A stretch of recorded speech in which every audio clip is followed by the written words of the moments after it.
Finally college লাইফটা শেষ হয়ে গেল।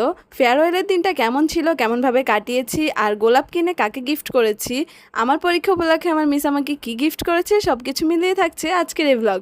So hello everyone, this is Priya. Welcome to my page and welcome to my beautiful life. যেহেতু একটু তাড়াতাড়ি বের হব, তো আমি আমার জন্য হালকা পাতলা কিছু বানিয়ে নিলাম। আমার শাশুড়ি মা তখন ঘুমাচ্ছিলেন। আমি উঠে পড়া শেষ করে দেন একটা পাউরুটিতে একটুখানি চকলেট নিয়ে সেটা গরম করে নিই ওভেনে, তারপর সেটা স্প্রেড করে দিই।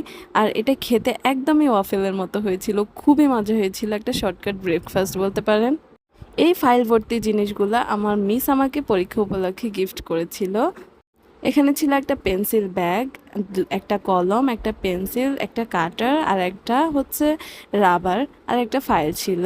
দেন আমি রেডি হয়ে বের হয়ে পড়ি। আমি বোরকা পরেছিলাম, সবাই শাড়ি পরে আসছিল, তো সবাই আমাকে বলেছিল যে শাড়ি পরে আয়। আসলে আমি শাড়ি পরে কোথাও যাওয়ার তেমন কমফোর্ট ফিল করি না।